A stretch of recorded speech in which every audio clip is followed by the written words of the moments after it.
चलिए अब बात करते हैं हम टेबल की, जहाँ पे बहुत इंपॉर्टेंट है टेबल को याद रखना। अभी फ़िलहाल आपके टेंथ क्लास तक आपको 90 तक का टेबल याद रखना है। कहने का मतलब है यहाँ पे बेटा आपको 0 डिग्री, 30 डिग्री, 45 डिग्री और एक है 60 डिग्री और ये 90 डिग्री।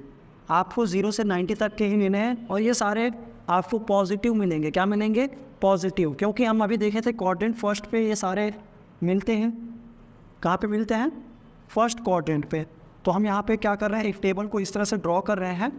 अब इस टेबल में क्या खासियत है कि बेटा यहाँ पे जो ये मैंने वैल्यू ले रखे हैं, इन्हीं वैल्यू पे कुछ प्री डिफाइंड के क्या है आंसर्स हैं जिसको हमको याद रखने पड़ेंगे। जैसे यहाँ पे मैं बोलता हूँ क्या लिखूँगा, यहाँ पे मैं लिख रहा हूँ थीटा का डिग्री लिख रहा हूँ। यहाँ पे उनके क्या लिखेंगे? रेशियोज़ लिखेंगे। क्या लिखेंगे? रेशियोज़।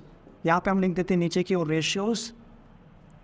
चलिए बात करते हैं यहाँ पे। सबसे पहले आपको लिखना कैसे है? आपको लिखना है 0, 1, 2, 3, 4 और क्या करना है, सारे के सारे को आपको 4 से डिवाइड करना है। क्या करना है?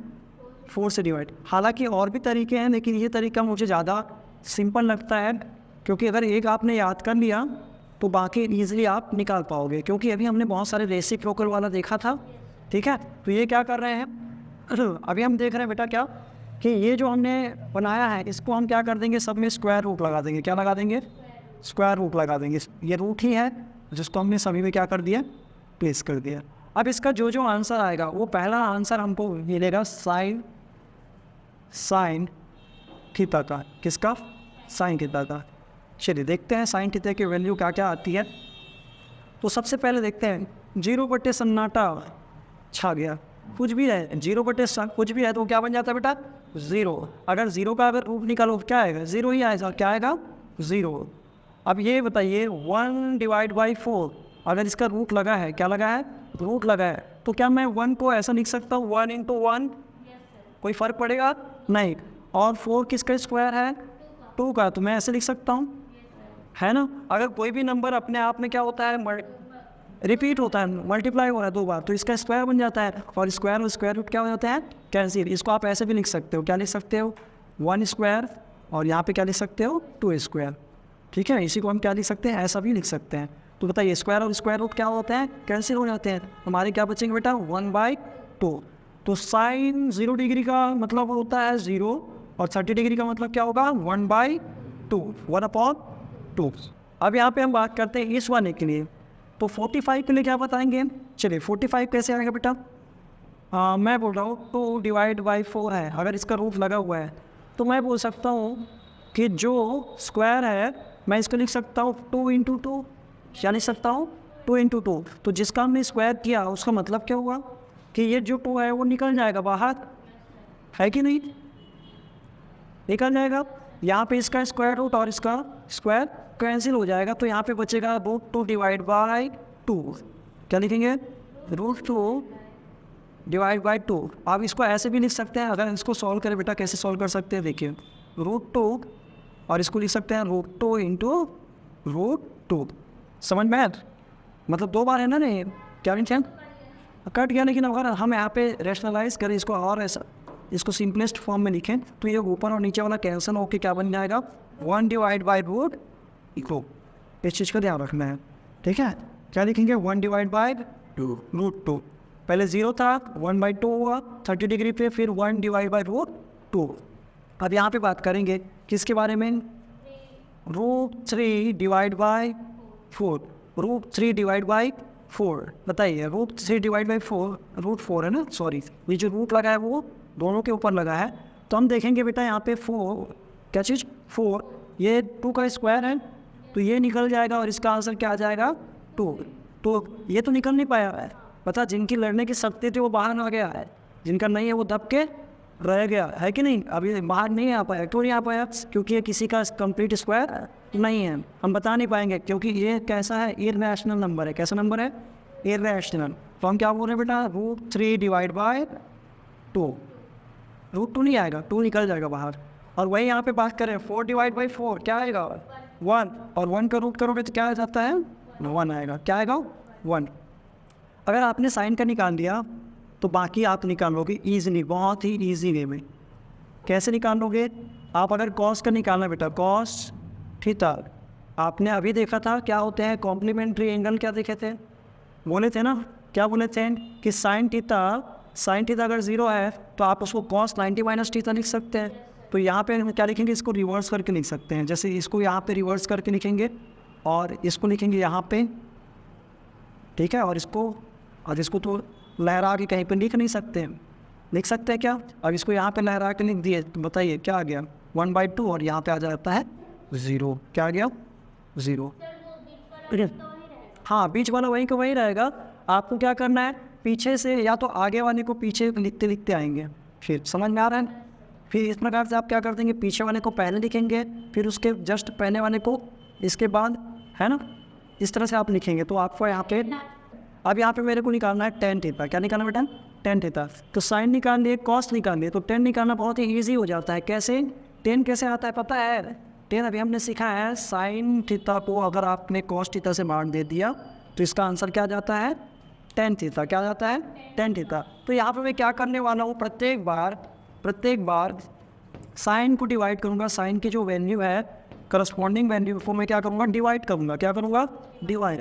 कहने का मतलब मेरा ये है कि अगर 0 को डिवाइड करोगे 1 से, 0 को डिवाइड करोगे 1 से, तो क्या आएगा? वो 0 आएगा। क्या आएगा? 0। ये इस प्रकार से। अब बताइए यहाँ पे 1/2 है और 3/2 है, इसको कैसे लिखेंगे बेटा? 1/2, क्योंकि ये साइन की वैल्यू है, साइन की वैल्यू को डिवाइड किससे करेंगे? कॉस की वैल्यू से। तो ये कॉस की वैल्यू यहाँ पे क्या है? 3/2 1/2 और √3/2। तो हमने यहाँ पे एक बड़ा सा डिवीज़न का क्या लगा रखा है, इस साइड लगा रखा है, ठीक है। अब बताइए इसको लिखते कैसे हैं? 1/2। अगर इस डिवाइड को हम कन्वर्ट करते हैं तो मल्टीप्लाई है, और जैसे इसको कन्वर्ट करते हैं तो इसको क्या करते हैं? रेसिप्रोकल कर देते हैं। तो 2√3, तो यहाँ पे 2 से 2 क्या हो जाएंगे? कैंसिल आउट हो जाएंगे। तो बच्चे क्या? 1/3 1/3। अब बताओ, सेम चीज़ को सेम चीज़ से डिवाइड करते हो, 2 को 2 से डिवाइड करते हो, 1 आता है ना, 1 आता है बेटा। डिवाइड करेंगे तो माइनस नहीं कर रहे हैं, डिवाइड कर रहे हैं। क्या कर रहे हैं? डिवाइड। तो ये क्या हो जाएंगे? 1। क्लियर है? अब यहाँ पे सेम वही लॉजिक लगाएंगे। हम बोल रहे हैं भैया, क्या बोल रहे हैं? √3/2 को डिवाइड किससे करेंगे?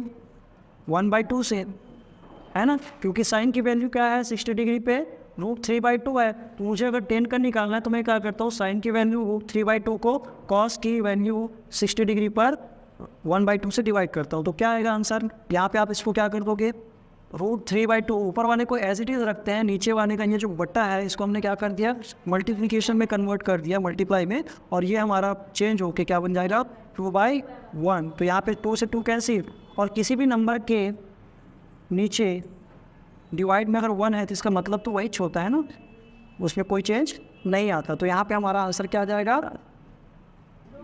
√3। अब देखो ना क्या हुआ है, इसको अगर आप देखोगे तो 1 यहाँ पे अटक गया, 3 यहाँ पे अटक गया, √3 है कि नहीं।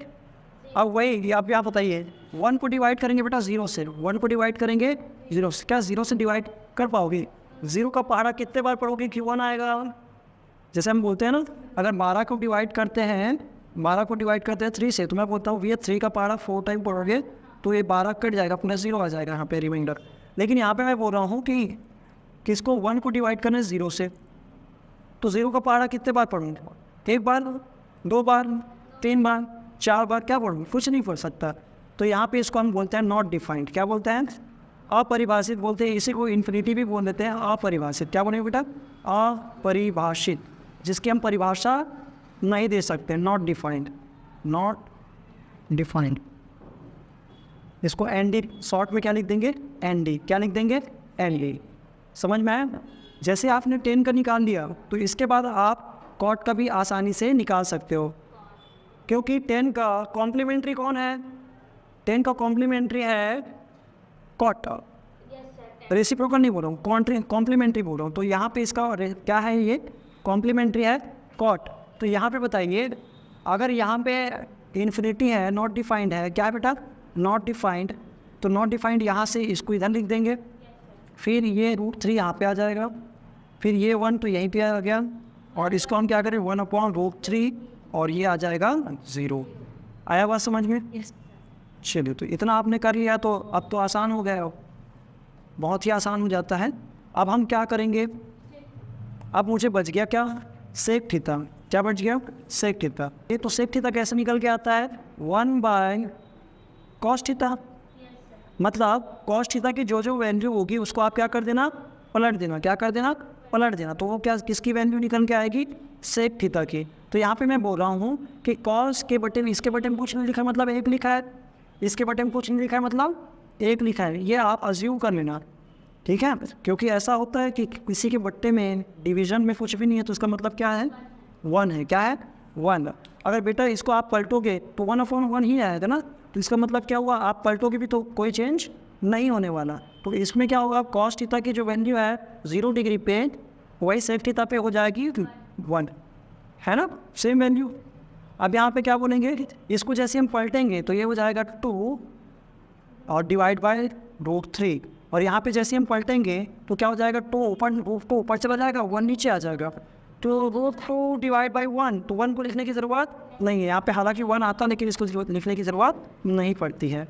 सेम यही फंडा यहाँ पे भी यूज़ करेंगे। तो 1 डिवाइड बाई 2 है, तो 2 जैसे ही ऊपर जाएगा डिवाइड बाई 1, तो 2 डिवाइड बाई 1 करने का ज़रूरत नहीं है। अब बताइए, सेम यही चीज़ अभी भी रिपीट हुआ कि 0 को डिवाइड कर रहे थे 1 से तो 0 हो जाता है, लेकिन अगर 1 को डिवाइड करेंगे 0 से तो क्या जाता है, इन्फिनिट, नॉट डिफाइंड हो जाता है। तो हम क्या बोल रहे हैं बेटा, जैसे ही अब इसको कन्वर्ट करोगे आप तो ये 1 डिवाइड बाई 0 हो जाएगा। क्या हो जाएगा? 1 डिवाइड बाई 0। तो इसलिए इसको क्या बोल देते हैं, नॉट डिफाइंड। क्या बोलेंगे? Not defined. ओके। अब जैसे आपने सेक निकाल लिया तो आपके लिए कोसेक निकालना बहुत आसान हो गया, ठीक है? अगर आपने सेक निकाल लिया है तो कोसेक थीटा भी आप आसानी से निकाल सकते हो। अगर आपने साइन निकाल रखा है तो साइन को भी आप क्या कर सकते हो, उसी का रेसिप्रोकल कर सकते हो, उसकी वैल्यू को क्या कर सकते हो, रेसिप्रोकल। तो यहाँ पे मैं क्या करूँगा, मैं इसको जस्ट रिवर्स क्रम में, रिवर्स ऑर्डर में लिख दूँगा। मैं लिखूँगा ND पहले, फिर 2 यहाँ पे, √2 यहाँ पे, और यहाँ पे क्या हो जाएगा 2 डिवाइड बाई √3, और यहाँ पे हो जाएगा 1। तो इस प्रकार से आपको जो टेबल है मेमोराइज़ करने हैं, बार बार आप इसको लिखोगे, यूज़ करोगे, क्योंकि फॉर्मूला ऐसे इकट्ठे रटने का नहीं है कि हम इकट्ठे बैठ के रटें। आप इसको किसको क्वेश्चन में आप क्या करते जाओगे, यूज़ करते जाओगे, तो आपको ऑटोमेटिकली इन सारे वैल्यूज़ क्या हो जाएंगे, याद हो जाएंगे, ठीक है? तो इस तरह से आपका यहाँ पे त्रिकोणमिति का जितने भी इम्पोर्टेंट फॉर्मूला है जो आपके एग्ज़ाम में आपको यूज़ करने पड़ेंगे, तो ये सारा आप टेबल वगैरह याद कर सकते हैं। तो जो बच्चे अभी वीडियो देख रहे हैं यूट्यूब पर, तो ध्यान रखिए, आपको डिस्क्रिप्शन में एक PDF मिलेगा जिसमें ये सारा जो फॉर्मूला है आपको वहाँ पे मिल जाएगा चार्ट के थ्रू। तो आप उसको प्रिंट आउट भी ले सकते हैं, और साथ ही साथ आप उसको अपने कॉपी में नोट करके अपने घर में चिपका भी सकते हैं, कुछ इस प्रकार से। तो मिलते हैं अगले वीडियो में, तब तक के लिए धन्यवाद।